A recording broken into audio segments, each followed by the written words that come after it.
नमस्कार। साहित्य कला और संस्कृति की पहली ऑनलाइन वीडियो पत्रिका ताना बाना में आपका स्वागत है। मैं हूं मुकेश कुमार। दोस्तों, स्मृतियों के बिना कोई संस्कृति नहीं होती और संस्कृति के बिना कोई सभ्यता। इसीलिए जब किसी सभ्यता को नष्ट करना होता है तो उसकी स्मृतियों को मिटाने के षड्यंत्र रचे जाते हैं। पिछले कुछ दशकों में बाजार जिस वैश्विक संस्कृति की स्थापना के लिए अभियान चला रहा है, उसका मकसद भी यही है। जाहिर है कि अगर सभ्यता को बचाना है तो इस बाजार से और उसके अभियान से भी लड़ना होगा। इस छोटी सी चिंता और चेतावनी के साथ पेश है आज का ताना बाना।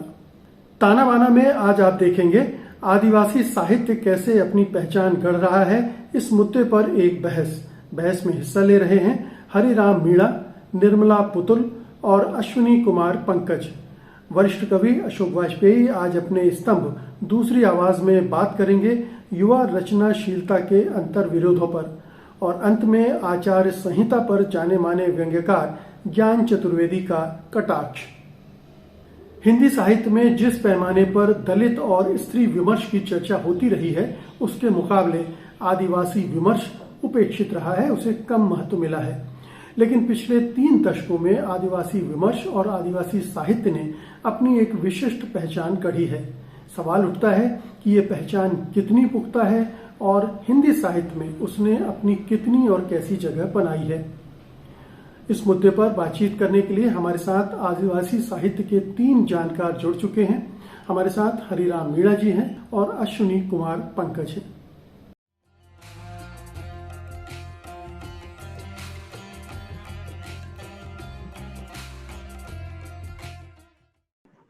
सबसे पहले तो आप दोनों को जोहार ताना बाना की ओर से। और पहला प्रश्न अश्विनी जी आपसे ही है कि दलित विमर्श, स्त्री विमर्श की बहुत चर्चा होती रहती है, पिछले 3-4 दशकों से बहुत हो रही है।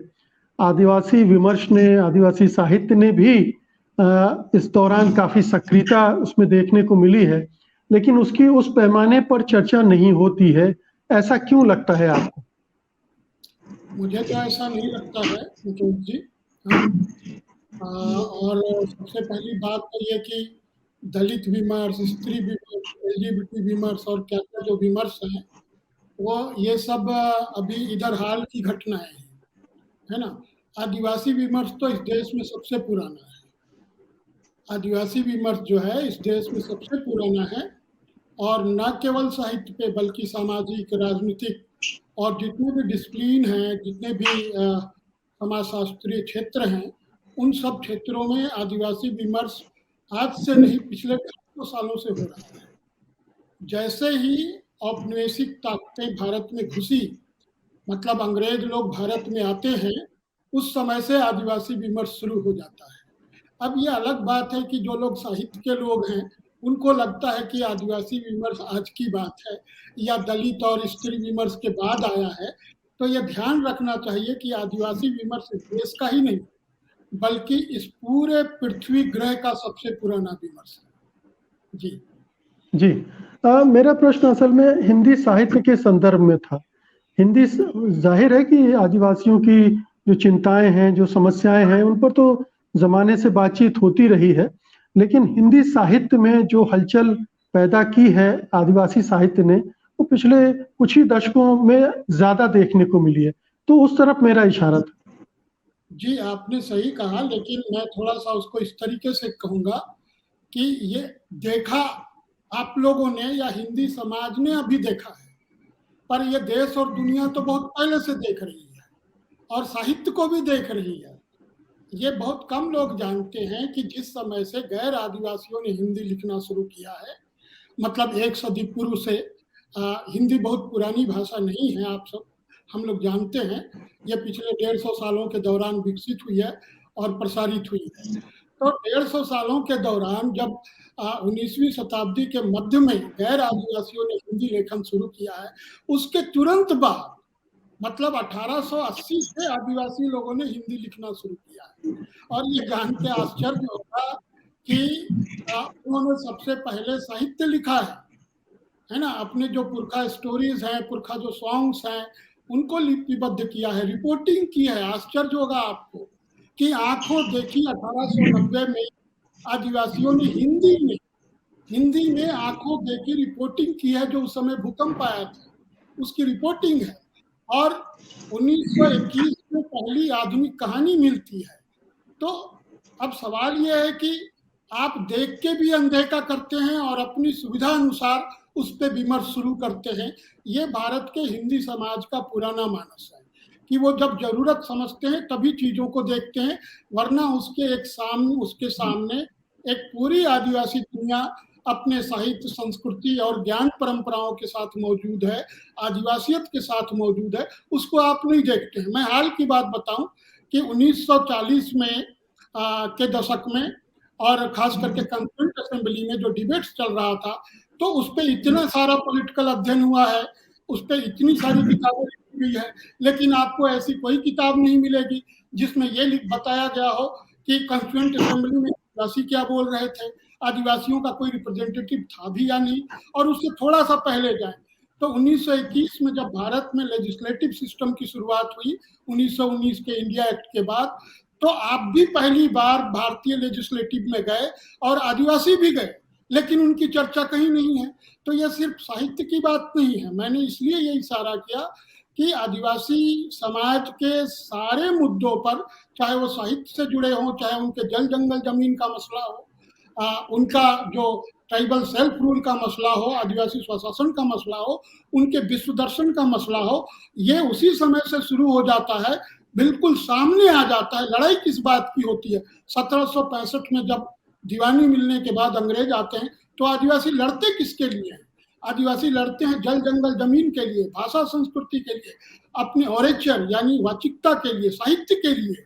तो आप कैसे कह सकते हैं? अब यूनिवर्सिटी के लोगों ने, अकादमिक लोगों ने और सो कॉल्ड हिंदी के साहित्यिक बुद्धिजीवियों ने 90 में उस पर नजर डाली, तो इसमें आदिवासी साहित्य का दोष कहाँ है और वो कैसे नया विमर्श हो जाता है?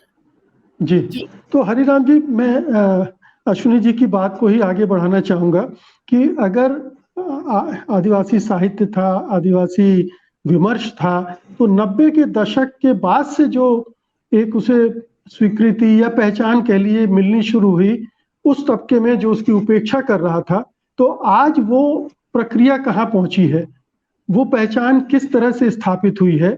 आज की तारीख में जो आदिवासी विमर्श है या आदिवासी साहित्य है, वो कहाँ खड़ा है?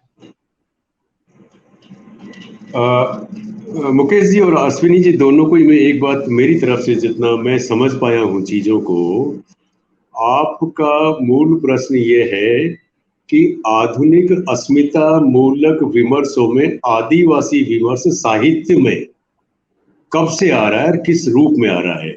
मैं मुकेश जी आपसे सहमत हूं कि 1990, ये जो 1990 को आप रेखांकित करें, यहां से हम शुरू करें, इससे ठीक 10-15 बरस पहले स्त्री विमर्श हिंदी साहित्य में खास करके शुरू हो जाता है और चर्चा में आ जाता है। वो 90, 80 और 90 तक वो काफी ऊंचाई प्राप्त कर लेता है।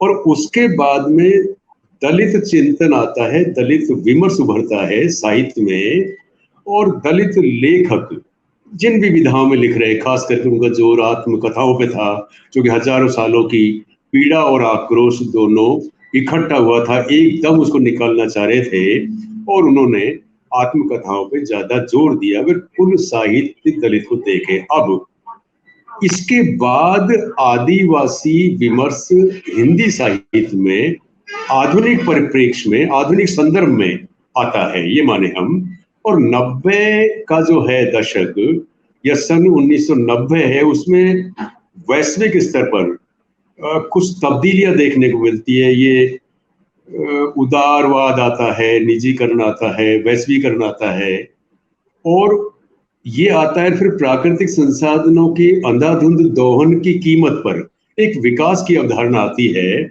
और वो विकास केवल भौतिक विकास है, उसमें सामाजिक, सांस्कृतिक, मनोवैज्ञानिक दूसरे नहीं है, समाजशास्त्रीय नहीं है, केवल इकोनॉमिक ग्रोथ, आर्थिक उन्नति को हमने विकास मान लिया, और वो भी प्राकृतिक संसाधनों की कीमत पर। इसलिए 90 के बाद में सरकार और मल्टीनेशनल कंपनीज ये आते हैं और वहीं फिर आदिवासी का प्रतिरोध शुरू होता है। आदिवासी प्रतिरोध की परंपरा अश्विनी जी सहमत हूँ बहुत पुरानी है। अगर उसे आप ढूंढेंगे तो इंडस वैली सभ्यता के बाद में जो बाहर से मानव समूह आए, चाहे वो आर्यंस थे या शक, हूण, कुषाण, मंगोल, यूनानी वगैरह वगैरह आए, अरबियन का इन्वेजन बाद में हुआ, फिर दूसरे जो मुस्लिम रूलर्स वो आते हैं, मुगल आते हैं, और एंड फॉलोड बाई ब्रिटिशर्स आते हैं। तो ये प्रतिरोध का इतिहास आदिवासी का तो शुरू से है, हम उसमें ना जाए। मैं फिर उसको रेखांकित कर रहा हूं कि 90 के बाद में आदिवासियों का विकास के नाम पे विस्थापन होता है, उनका एक अस्मिता को, एक पहचान को, आइडेंटिटी को एक क्राइसिस होता है। उससे पहले देखिए, ब्रितानी हुकूमत से पहले आदिवासी अपने एरिया में स्वच्छंद है, स्वतंत्र है, स्वायत्त है। लेकिन जैसे ही ब्रितानी हुकूमत आती है, बाकायदा घुसपैठ जो होती है वो ब्रितानी हुकूमत के दौरान। उससे पहले मुझे कोई संदर्भ नहीं दिखता। थोड़े बहुत संदर्भ आ जाएंगे, जैसे क्या नाम से बिहार में मुगलों का आता है, सिंगीदाई मूवमेंट होता है, रोहतासगढ़ की लड़ाई होती है, या इवन कौटिल्य के संदर्भ भी आते हैं चंद्रगुप्त मौर्य के जमाने में, जब कौटिल्य उसको सलाह देता है कि इन आदिवासियों को तुम अपने निगरानी में रखना, इनके मुखियाओं को पटा के रखना, वर्ड इस्तेमाल करते हैं वो बात नहीं कर रहा। मैं बात कर रहा हूँ 90 की। फिर दोबारा तो बाकायदा घुसपैठ अंग्रेजों के जमाने में होती है, और उसके बाद में असल जो बाकायदा और बेकायदा घुसपैठ होती है वो हमें लग रहा है 1990 वैश्वीकरण के दौर के साथ। और वहां से फिर ये साहित्य विमर्श आता है। मैं फिर एक डेट और तय कर रहा हूं, 1 जून 2002, जब केंद्रीय साहित्य अकादमी रमणिका फाउंडेशन ने मिल करके अखिल भारतीय आदिवासी साहित्यकारों का सम्मेलन दिल्ली में बुलाया। और जब ये पता लगा दिल्ली वालों को या देश के हिंदी साहित्यकारों को कि आदिवासी स्वर क्या होता है, फिर उन्होंने 2 विशेषांक भी अपनी पत्रिका के युद्धरत आम आदमी के निकाले। तो आपसे मैं सहमत हो रहा हूं इस पक्ष पे कि हिंदी साहित्य में नए विमर्शों में नारी विमर्श आता है, दलित चेतना का विमर्श आता है, उसके बाद में आदिवासी विमर्श आता है। अब इसकी पहचान जो मिल रही है वो हमको इसी सदी में, वही 2002 के बाद मिल रही है। यूनिवर्सिटीज में कोर्सेज में लगना, पाठ्यक्रम में उन पे शोध करना, और नई नई जो आ रहा है हिंदी में सीधा सीधा लिखा जा रहा है। आदिवासी साहित्य का इतिहास तो बहुत प्राचीन है, बहुत प्राचीनतम है। और मैं तो एक बात और कहता हूं कि आज विश्व की समस्त मानवता है, उसके आदितम पूर्वज तो आदिवासियत का ही जीवन जीते थे, भोजन खोजी थे, आकेट वनोपज में जीवन यापन आधारित था। तो उस हिसाब से तो संपूर्ण मानवता है, उसके आदि पूर्वज आदिवासियत का जीवन जी रहे थे। लेकिन एक सामाजिक घटक के रूप में आदिवासी चेतना साहित्यिक कृतियों के माध्यम से, साहित्यिक विमर्श के नाम से वो 90 के बाद शुरू हो गया, और 2000 के बाद इसको पहचान मिलना शुरू हुआ है। एक दूसरा और मैं निवेदन करना चाह रहा हूँ इसी क्रम में कि आदिवासी विमर्श को स्त्री विमर्श और दलित विमर्श के रूप में ही उस क्रम में नहीं देखना चाहिए, क्योंकि स्त्री विमर्श समाज का एक घटक जो आदि मानवता है उससे ताल्लुक रखता है, उसकी अस्मिता का सवाल है, पहचान का सवाल है, उसके सुख दुख का सवाल है। दलित चेतना, दलित जो कि अछूत भी है, कुछ गैर अछूत भी है जो दलित में आते हैं, जो हमारी पॉपुलेशन का टोटल का करीब 15% होता है हिंदुस्तान की पॉपुलेशन का। आदिवासी हिंदुस्तान में 7.5 है, बट है वो 10-12 के आसपास में। घूमंतों को शामिल करेंगे तो वो 12+14% तक चली जाती है। तो अब ये जो आदिवासी विमर्श है, ये समाज के घटक के रूप में आदिवासी समाज या आदिवासी समुदाय तक ही सीमित नहीं है।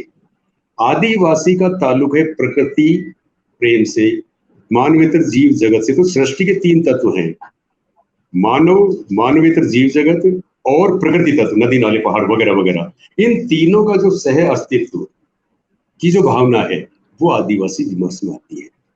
जो पृथ्वी के खिलाफ हो रहा है, जल जंगल जमीन प्राकृतिक संसाधनों का दोहन हो रहा है, गलत दिशा में विकास हो रहा है, पूंजी का एक भयंकर और आवारा पूंजी का रोल हो रहा है, लोक कल्याणकारी राज्य की अवधारणा एक तरह से ध्वस्त होती चली जा रही है। तो ये मनुष्य विरोधी हरकतें, पृथ्वी विरोधी हरकतें, सृष्टि विरोधी हरकतें जो भी की जा रही है, चाहे वो स्टेट करे या मल्टीनेशनल कंपनीज करे, उनके खिलाफ भी ये आदिवासी विमर्श है। इसलिए आदिवासी विमर्श को 2 सतह पे देखना चाहिए, 2 धरातल पे देखना चाहिए। एक समाज का घटक की अस्मिता की पहचान को लेकर के, और एक दूसरा। और इसलिए ये बात कह रहा हूं मैं कि आज पृथ्वी जिन पारिस्थितिकी असंतुलन से गुजर रही है, उसका अगर बेहतर भविष्य कोई विकल्प मुझे नजर आता है तो वो आदिवासियत है, जहाँ मनुष्य प्रकृति मानव जीव का एक बेहतरीन से अस्तित्व हमको मिलता है। जी जी। तो अश्विनी जी, क्या हम यहाँ ये तीनों जो प्रमुख विमर्श हैं इसके को तुलनात्मक रूप से देख सकते हैं? स्त्री विमर्श भी अंतरराष्ट्रीय आंदोलन की देन था। जब पूरी दुनिया भर में फेमिनिस्ट आंदोलन शुरू हुआ तो एक स्त्री विमर्श दुनिया भर में शुरू हुआ और हिंदुस्तान में भी हुआ और फिर वो इसी तरह से साहित्य में आया। दलित विमर्श महाराष्ट्र में प्रतिरोध के दौरान जन्मा और फिर वो एक राष्ट्रीय फिनोमिना बन गया। तो क्या आदिवासी विमर्श एक राष्ट्रीय फिनोमिना के रूप में दिख रहा है, या ये भी कुछ खास इसके पॉकेट्स हैं जहां से ये उभर रहा है और अभी एक राष्ट्रीय शक्ल उसे नहीं मिल पाई है, उस दिशा में बढ़ रहा है?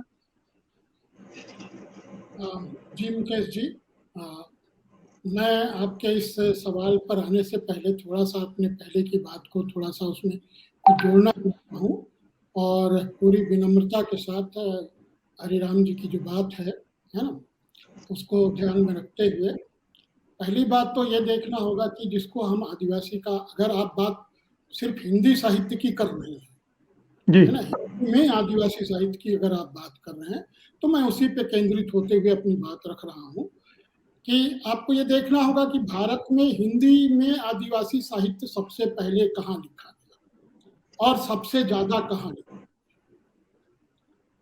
तो आप अगर मैं आधुनिक समय की बात कर रहा हूं, मैं 19वीं सदी की बात नहीं कर रहा हूं, मैं 20वीं सदी के बिल्कुल शुरुआत की बात कर रहा हूं, जहां से भारत में हम लोग जिसको आधुनिक राजनीति और समाज का हिस्सा मानते हैं समाजशास्त्रीय अध्ययन में, तो 1920 में पहली बार हिंदी में पत्रिका झारखंड से निकाली जाती है और 30 के आते आते 2 पत्रिकाएं हिंदी में निकलती हैं, चांदनी और आदिवासी, और पहला हिंदी कविता संकलन 1934 में आ जाता है और 1920 से 30 के बीच में आप देखेंगे कि 1 दर्जन से ज्यादा हिंदी कहानियां सामने आ जाती है और ये सब कुछ झारखंड में लिखा जा रहा होता है। आप अगर आदिवासी लिटरेचर की बात करेंगे, आदिवासी साहित्य की बात करेंगे, तो आपको ये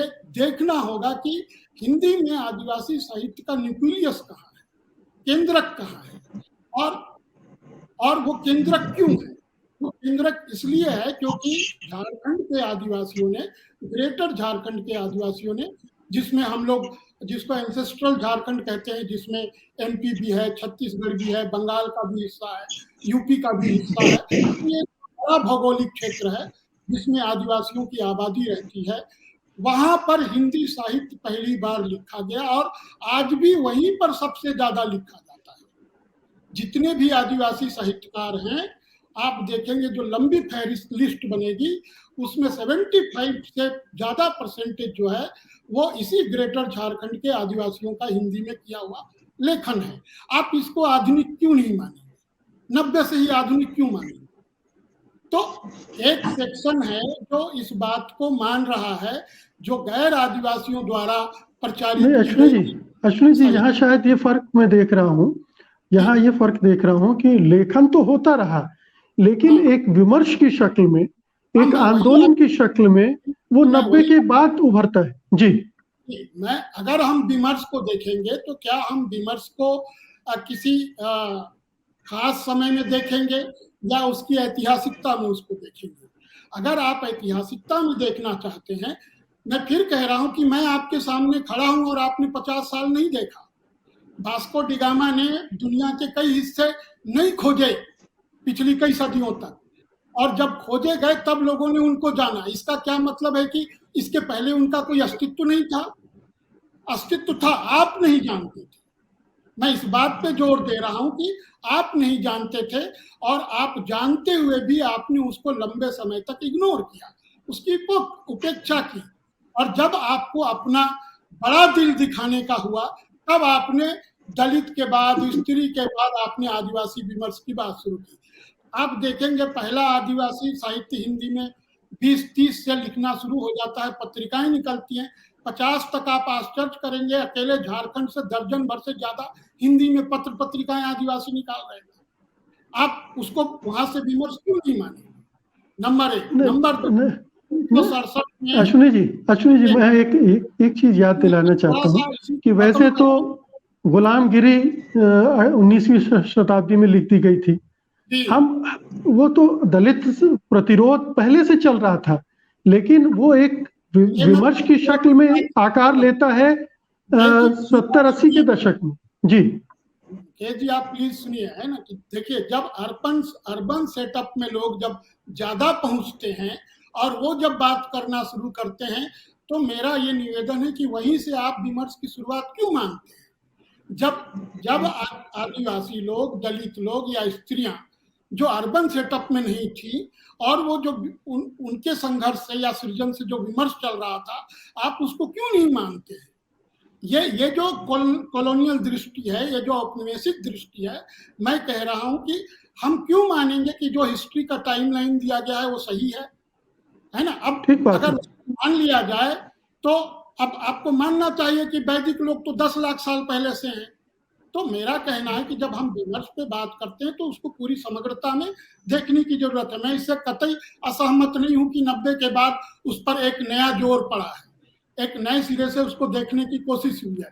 मैं उसको बिल्कुल खारिज नहीं कर रहा, मैं सिर्फ ये कह रहा हूं कि उसकी ऐतिहासिकता पीछे और आधुनिक हिंदी साहित्य की ऐतिहासिकता उससे काफी आगे जाती है। वो 90 से शुरू नहीं होती है। अगर हम ऐसा नहीं करेंगे तो आप 90 के पहले जितना हिंदी साहित्य है, आदिवासी हिंदी साहित्य है, उसको दरअसल आप खारिज कर रहे हैं। वो जो सैकड़ों लेखक हैं जिन्होंने रचनाएं की हैं, हिंदी में उपन्यास लिखे हैं, कविता लिखी है, कहानियां लिखे हैं, पत्रिकाएं निकाली है, उसको आप क्यों नहीं मानेंगे? जब आप बात करेंगे तो मैं वहीं से अपनी पहचान मानूंगा। जी बिल्कुल, आप ठीक है, मैं आपके तर्क में दम है, बिल्कुल मैं आपसे सहमत हूँ।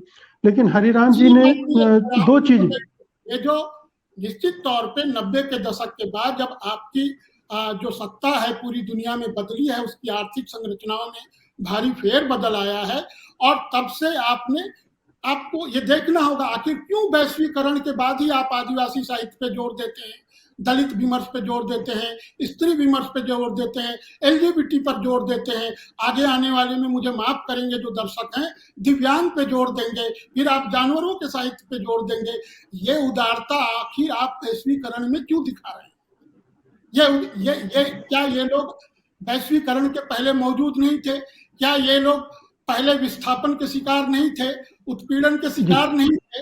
अश्विनी जी आपका तर्क बिल्कुल वाजिब है, लेकिन मैं अब इस बहस को थोड़ा सा आगे ले जाना चाहता हूँ। हरिराम जी, आपने 2 तारीखें जोड़ी, एक तो 90 का जिक्र किया और दूसरा 2002 का जिक्र किया। मैं जानना चाहता हूँ कि आज जो आदिवासी साहित्य है, विमर्श है, वो किस तरह से उसकी पहचान आज क्या है, उसकी खासियत क्या है? आज उसकी चिंताएं, सरोकार, उसका प्रतिरोध के बिंदु क्या है? वैसे अश्विनी जी, मैं विनम्र निवेदन कर रहा हूं कि हमें थोड़ा सा, मैं आपकी बात से बिल्कुल सहमत हूं, लेकिन मैं एक बात थोड़ा झिझक के साथ कह रहा हूं, आपसे शेयर कर रहा हूं। हम लेखन और विमर्श में थोड़ा अंतर अगर करें और फिर चीज को समझे तो शायद बेहतर होगा। लेखन निश्चित रूप से हिंदी में आदिवासी जीवन को केंद्र में रख के अब से करीब 100 साल पहले से शुरू है।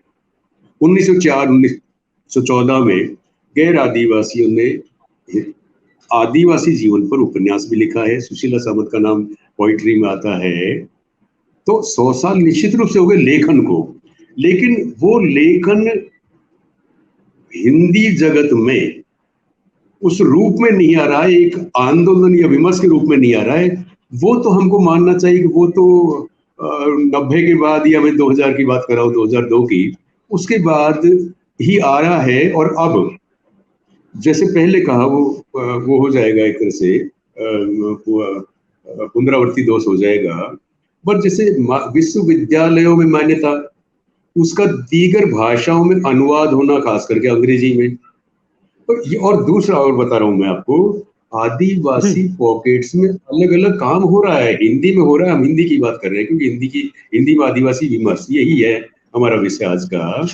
झारखंड में हो रहा है, मध्य प्रदेश में भी हो रहा है, राजस्थान, गुजरात, महाराष्ट्र में भी हो रहा है, इवन केरला, तेलंगाना, केरला खास करके हो रहा है, उनकी लैंग्वेजेस में है। बट विमर्श के रूप में जो हिंदी जगत उस आदिवासी विमर्श को, आदिवासियों के द्वारा लिखा गया साहित्य को और गैर आदिवासी के द्वारा लिखा गया साहित्य को मान्यता दे रहा है। मतलब उन पर शोध हो रहा है, पाठ्यक्रम में वो आ रहे हैं, हरिराम जी, इसलिए व्यापक एक मिनट के लिए आपको रोक रहा हूँ। अभी है जी, 1 मिनट के लिए रोक रहा हूँ आपको। मैं अश्विनी जी के इस तर्क से सहमत हूँ कि ये मान्यता देने वाले हैं कौन, ये हमें मान्यता क्यों दे रहे हैं। ये सवाल उनके बहुत वाजिब हैं, क्योंकि एक औपनिवेशिक मानसिकता चल रही है जिसमें वो मान्यता देंगे तब हम मान्य होंगे। तो ये तर्क बिल्कुल अपनी जगह दुरुस्त है। मैं अब ये चूंकि समय भी बहुत सीमित रहता है बातचीत में, तो इसलिए मैं ये जानना चाहता हूँ, आज अगर हिंदी के पाठक समझना चाहें कि आदिवासी विमर्श या आदिवासी साहित्य कहाँ खड़ा है, तो आप उसको किस तरह से परिभाषित करेंगे, कैसे उनके सामने रखेंगे? मैं आप दोनों से बारी बारी से इस पर चाहता हूँ टिप्पणी। पहले हरिराम जी।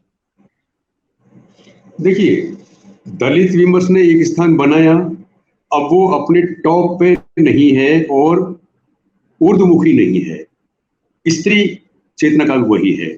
आदिवासी विमर्श हिंदी साहित्य में उभार पर है और अब ये काफी ऊंचाइयां और स्वीकार्यता ग्रहण कर रहा है और नए नए विषय शोध के लिए भी अगर कोई पूछेंगे शोधार्थी या गाइड, तो वो आदिवासी विषयों की तरफ ज्यादा आकर्षित हो रहे हैं।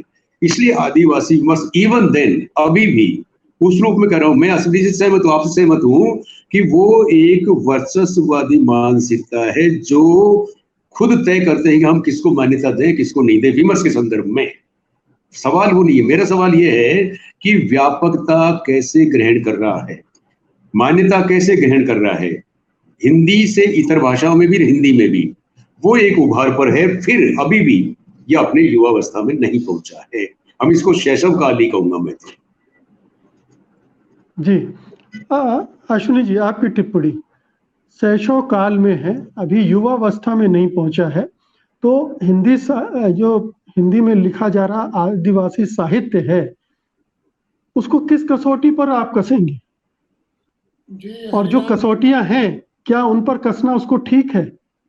जी, हरिराम जी ने बहुत सही कहा कि शैशवावस्था में है, लेकिन ये शैशवावस्था में उन्हीं खास करके राजस्थान, मध्य प्रदेश या दूसरे राज्यों में है। झारखंड, ग्रेटर झारखंड का हिंदी साहित्य काफी प्रौढ़ है और हर विधाओं में उसकी रचनाएं हैं और बहुत ही जो आदिवासी नैरेटिंग स्टाइल है, जो नैरेटिव उसका जो कथन है, और हिंदी जो आदिवासी हिंदी है वो आपको झारखंड के आदिवासी लेखकों के लेखन में दिखाई देगा, उनकी शैली में, उनकी भाषा में, उनके अलंकारों में, उनका जो सौंदर्य बोध है, तो उनकी जो विश्व दृष्टि है, वो आपको आदिवासी हिंदी सिर्फ और सिर्फ झारखंड के आदिवासी लेखकों में आपको दिखाई देगी। और वो भी मैं कह रहा हूँ 2000 के पहले के। 2000 के बाद जो लिखा जा रहा है वो तो काफी कुछ जिसको हम कहते हैं कि वो बाहरी प्रभाव में है, लेकिन 2000 से पहले वो अपने उन्नत अवस्था में आपको दिखाई देगी, बहुत ही जिसका सौंदर्य और शिल्प काफी जिससे आप समझ सकते हैं कि आदिवासी लोग कैसे अपने को एक्सप्रेस करते हैं, गीतों के जरिए, कहानी के जरिए, नाटकों के जरिए, उपन्यासों के जरिए। तो जो आपने कहा कि जो कसौटी है, अगर आप इस कसौटी को समझना चाहेंगे तो आपको आदिवासी विश्व दृष्टि को सबसे पहले ध्यान में रखना होगा कि आदिवासी लोग इस पृथ्वी ग्रह में अपने होने को और इस सृष्टि को कैसे देखते हैं, और उसी से जो उनका नजरिया बनता है वो उनके आदिवासी उसी पे आदिवासी समाज चलता आया है और वही उनके साहित्य में अभिव्यक्त होता है।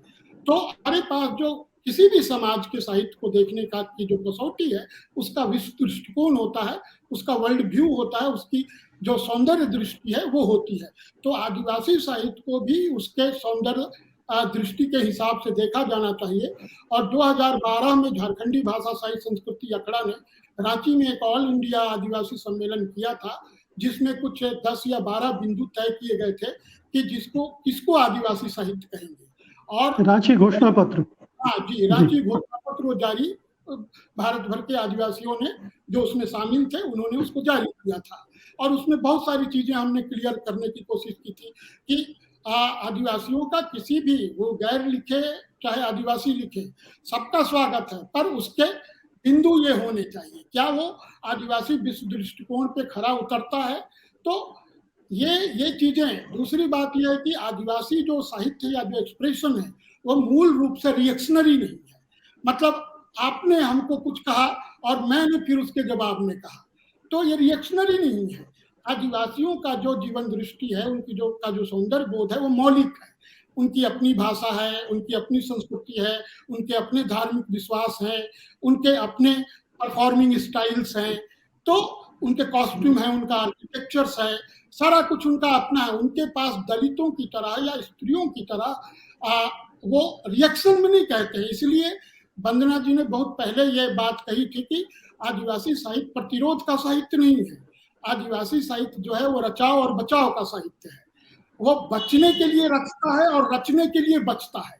वो आदिवासियों का जो मुख्य पॉलिटिकल नारा है, जल जंगल जमीन हमारा है, वो ये नहीं है कि पढ़ो लिखो संगठित हो और दिल्ली पे कब्जा करो। उनकी मूल चिंता जल जंगल जमीन की है, जिसके साथ आदिवासी जीवन बहुत ही गहरे जुड़ा है। उसके बिना उनका अस्तित्व नहीं है। तो ये चीजें ही तय करती हैं कि आदिवासी साहित्य की विशिष्टता क्या है, उसको कैसे देखा जाना चाहिए, आदिवासी गीतों और कविताओं का कैसे पाठ होना चाहिए।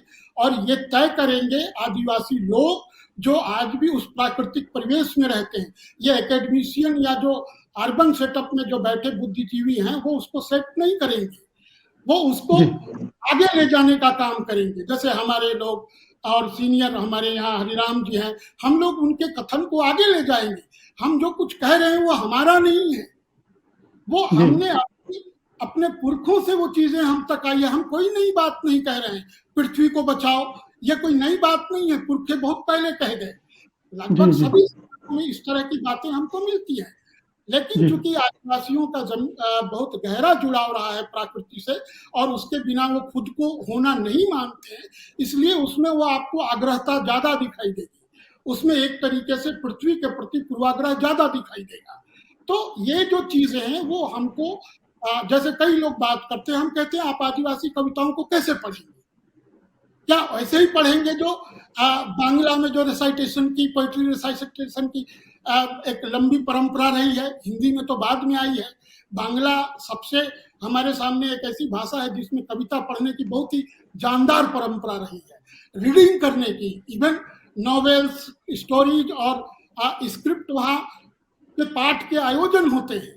भारत के हिंदी क्षेत्र में, हिंदी में ऐसी परंपरा अभी तक नहीं है। सवाल है आप पाठ कैसे करेंगे?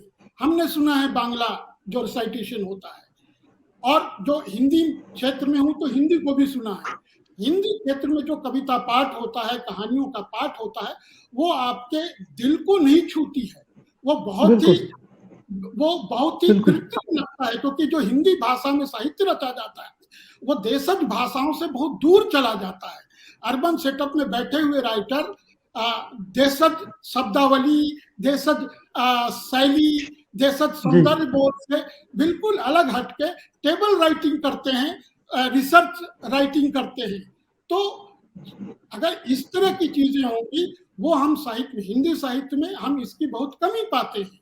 और इसलिए लोगों से कहते हैं, जो लोग आदिवासी साहित्य को पढ़ना समझना चाहते हैं, उनकी वैचारिकी को जानना चाहते हैं, हम कहते हैं उससे पहले आपको आदिवासी विश्व दृष्टिकोण, साहित्य और वाचिकता को समझना पड़ेगा। बिल्कुल, वो पृष्ठभूमि और कॉन्टेक्स्ट को देखना पड़ेगा।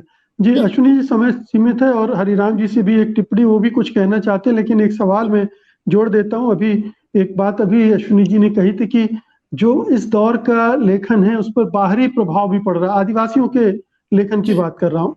तो ये सवाल भी मैं करना चाहता हूँ कि आदिवासी लेखन और दूसरा लेखन या दूसरे विमर्श, इनके बीच में किस तरह का संवाद है या नहीं है?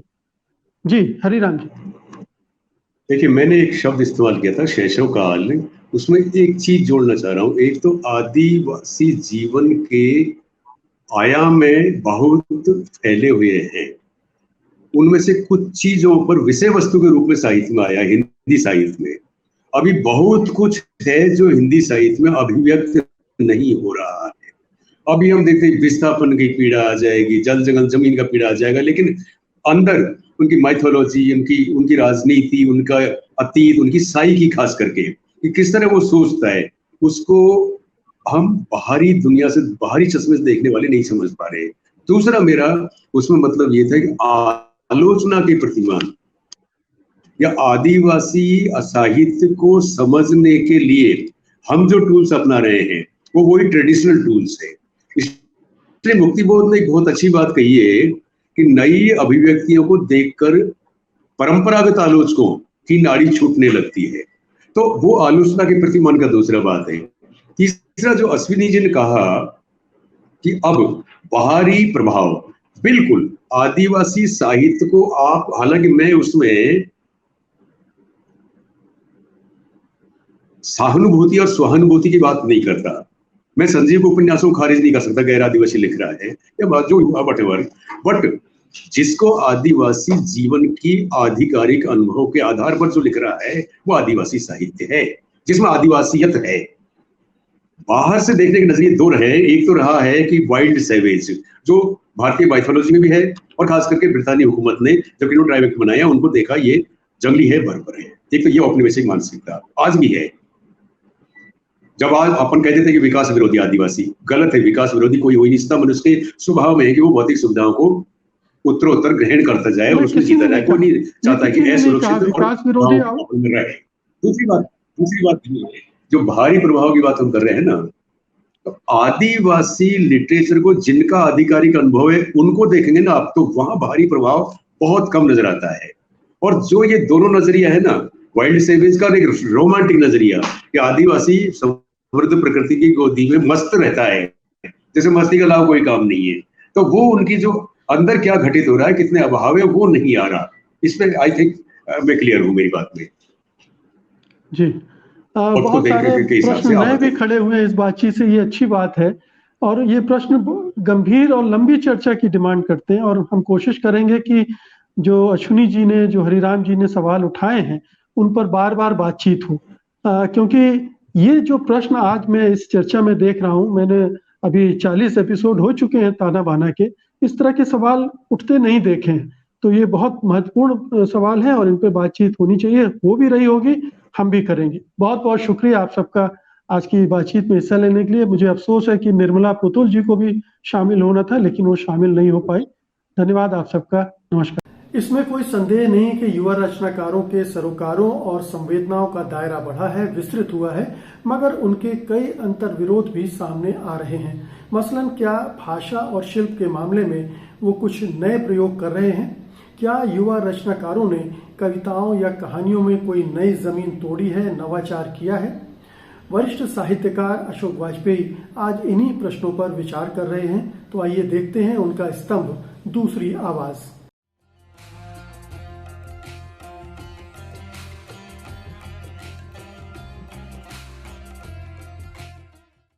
मित्रों, दूसरी आवाज में मैं आज युवा साहित्य की कुछ चर्चा करना चाहता हूं।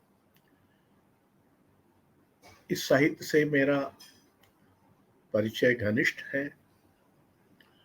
आयोजन के स्तर पर हम युवाओं को एकत्र करते रहे हैं, उनको मंच देते रहे हैं, और उनकी जो रचनाएं आती हैं उनको भी पढ़ते रहे। तो मुझे आज की युवा रचनाशीलता में 3 अंतर्विरोध नजर आते हैं। वो निश्चय ही अनुभव का भूगोल विस्तृत कर रहे हैं। संवेदना का दायरा भी बढ़ रहा है, लेकिन उसके अनुरूप शिल्प में नवाचार नहीं है। कुछ इस तरह का एक एक जहनियत बन गई है युवाओं की कि अगर नई बात है तो वो अपने आप नए ढंग से कह लेगी। ऐसा होता नहीं है। शिल्प एक कौशल का मामला है, और बिना कौशल के, बिना अभ्यास के, बिना प्रयत्न के अपने आप कौशल स्वतः स्फूर्त भावना की तरह प्रकट नहीं हो सकता। तो एक तो संवेदना और अनुभव के विस्तार के बावजूद शिल्प पिछड़ा हुआ है। दूसरी बात, यानी दूसरा अंतर्विरोध, कि बहुत बड़ी संख्या में स्त्रियां इस समय साहित्य में लिख रही हैं, और ये बहुत ही बड़ी बात है। ये बड़ा एक लोकतांत्रिक सत्यापन है हमारे साहित्य का, और वो बड़ी निर्भीकता से और बड़ी बेबाकी से, बड़ी साहसिकता से पितृसत्तात्मकता को चुनौती दे रही है। अंतर्विरोध ये है कि ये पितृसत्तात्मकता का जो नया राजनीतिक रूप है, जो एक दबंगई और गुंडई की राजनीति है, उसको चुनौती नहीं दी जा रही है, उसका विरोध या प्रतिरोध नहीं किया जा रहा है, और ये मुझे विचित्र लगता है। तीसरा अंतर्विरोध ये है कि युवा लोग यथार्थ की और मानवीय संबंधों की बहुत तीखी आलोचना कर रहे हैं, लेकिन उसके रचना के समतुल्य आलोचना नहीं है।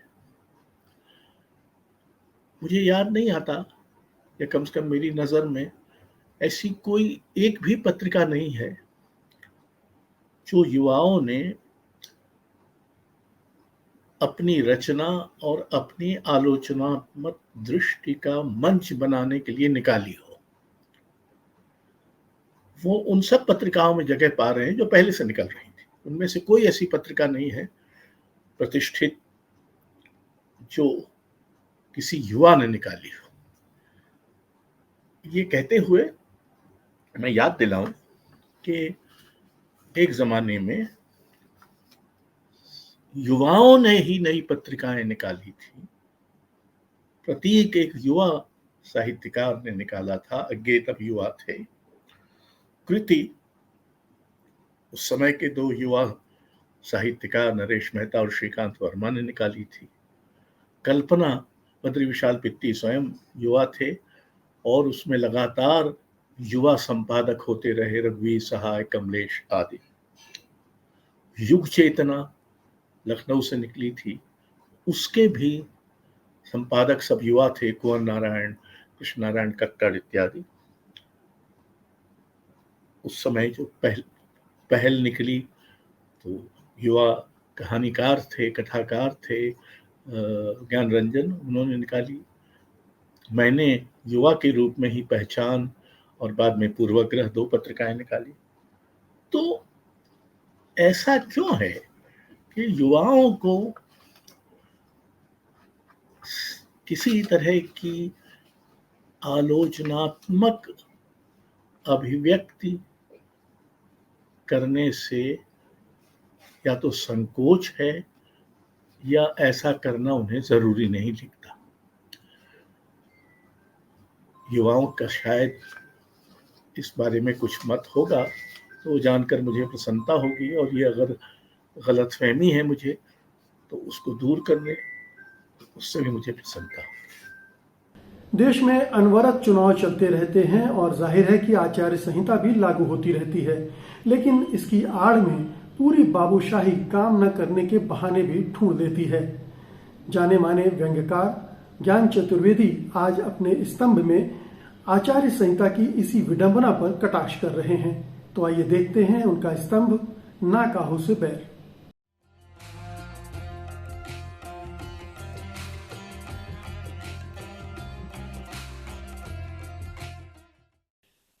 तो मेरी रचना का शीर्षक है पथरीली आचार संहिता। देखिए, हमारे देश में किसी ना किसी कोने में कोई ना कोई चुनाव होता रहता है और चुनाव लागू होता है तो आचार संहिता लागू हो जाती है और आचार संहिता लागू होने का मतलब है कि हमारे काम बंद हो जाते हैं। अफसरों को एक बहाना मिलता है, सरकारी सिस्टम को एक बहाना मिलता है, सर अभी आचार संहिता लागू है, अभी रहने दीजिए, बाद में देखते हैं।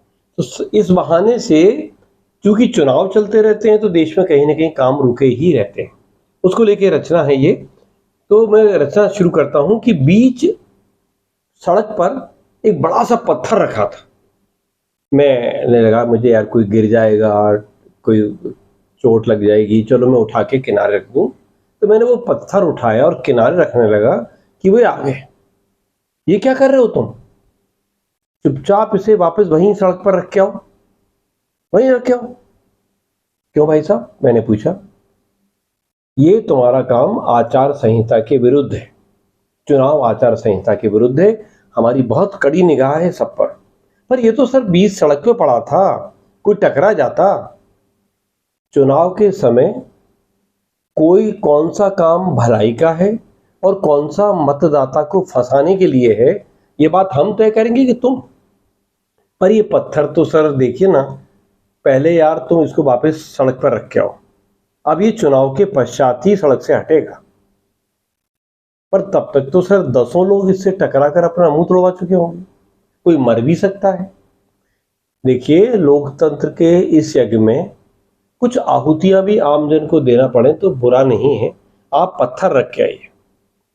परंतु सर ये चुनाव के चक्कर में देश के जरूरी काम तो नहीं रुकने चाहिए। पत्थर हटाने को तुम जरूरी काम कहते हो? और ऐसा है तो पहले हमें आवेदन दो, हमारे आदमी जांच करेंगे, पत्थर नापेंगे, सड़क की नाप देखेंगे और समझेंगे कि ये किया जाना चाहिए कि नहीं किया जाना चाहिए। इससे निष्पक्ष चुनाव में कोई बाधा तो नहीं पड़ेगी। सर पत्थर बीच सड़क पे पड़ा है, इसे तो हटाना पड़ेगा ना। क्यों क्यों हटाना जरूरी है भाई साहब? कमाल है, कमाल है यार। तुमने मुझे यार कहा, यार कहकर तुम सरकारी अफसर से यारी जताना, ये भी आचार संहिता के विरुद्ध। हम अफसर हैं, हम किसी से इस समय यारी नहीं कर सकते। मैं आश्चर्य से कहूँ कि आप बीच सड़क पर पड़ा हुआ पत्थर, क्या आप बताइए कि बीच सड़क में पत्थर पड़ा है, कोई बगल से निकल के कुछ दिनों के लिए नहीं जा सकते? ये जिद क्यों है कि हम बीच से ही जाएंगे?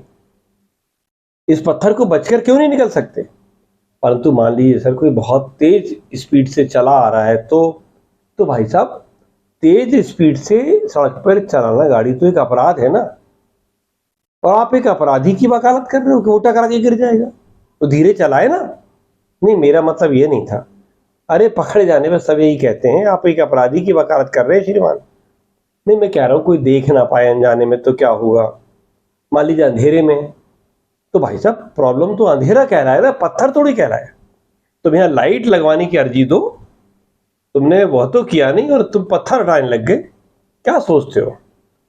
ऐसे तो हम लाइट लगाएंगे तो कोई आपसे कहेगा कि लाइट लगाकर मतदाता को लालच दिया जा रहा है, लाइट थोड़ी आप लगाने देंगे। ये भी तुमने ठीक कहा, ठीक कह रहे हो। नियम कायदा जानने वाले नागरिक प्रतीत होते हो, वेरी गुड, बिल्कुल बिल्कुल। तो हम एक काम करते, यहाँ एक चेतावनी का बोर्ड लगा देते कि पत्थर से बचकर चले। और तब सर कोई बोर्ड से टकरा जाए तो यार कैसे टकरा जाएगा? मतदाता थोड़ा आंखें देखकर चले ना, आंखें खोलकर चले ना। बोर्ड को देखने के लिए मतदाता को चौकन्ना रहना हो तो लोकतंत्र मजबूत होगा। चौकन्ना मतदाता मतलब लोकतंत्र मजबूत मजबूत। देखिए, हमें तो सड़क पर पत्थर पड़ा दिखा तो सोचा यार हमको आप हमें बताते, तुमने कानून क्यों हाथ में लिया? अरे हमें जरूर लगा तो हम इस पत्थर के पास 2 पुलिस वाले तैनात कर देंगे और सबको रोकेंगे, पर इधर से नहीं इधर से निकलिए, यहाँ पत्थर पड़ा है। इस तरह पत्थर भी पड़ा रहेगा और आचार संहिता भी लागू हो जाएगी। सर इस पत्थर को लाल रंग से क्यों ना पुतवा दें, दूर से दिख जाएगा। सुझाव अच्छा है, पर यह भी आचार संहिता का उल्लंघन है। लोग कहेंगे कि हम कम्युनिस्टों का प्रचार करने में मदद कर रहे हैं। लाल रंग कम्युनिस्ट, तुम इस पत्थर को अकेला क्यों नहीं छोड़ देते श्रीमान? क्यों निरर्थक विवाद किए चले जा रहे हो? मैं क्या करता, कर भी क्या सकता था, पत्थर को वहीं बीच सड़क पर छोड़कर उस दिन चला आया। अब आप पूछेंगे कि फिर तो जरूर उससे कोई टकरा गया होगा। फिर तो पत्थर की समस्या कैसे हल हुई? समस्या सर अपने आप हल हो गई। एक चुनावी जुलूस निकला, दो पार्टियों के आसपास सामने हुए, पत्थरबाजी हुई, उसी में किसी ने वो पत्थर उठा के दूसरे के सिर पे सन्ना दिया, पत्थर वहां से हट गया। सिर फूट गया पर पत्थर हट गया। सिर पर पत्थर मारना चुनाव संहिता में आता है कि नहीं ये पता नहीं, पर मामले में अज्ञात लोगों के खिलाफ मामला दर्ज हो गया है, चुनाव जारी है, आचार संहिता जारी है। हाँ, इस बहाने से पत्थर हट गया। ताना बाना में आज बस इतना ही। आज का अंक आपको कैसा लगा हमें जरूर बताइएगा। हमें आपकी प्रतिक्रियाओं का इंतजार रहता है। आप अपनी प्रतिक्रियाएं हमें tanabana@sathindi.com पर भेज सकते हैं। और अब मुझे अनुमति दीजिए, अगले रविवार को रात 9 बजे मैं फिर हाजिर होऊंगा ताना बाना के नए अंक के साथ। तब तक के लिए नमस्कार। सत्य हिंदी का ऐप डाउनलोड करें गूगल प्ले स्टोर पर।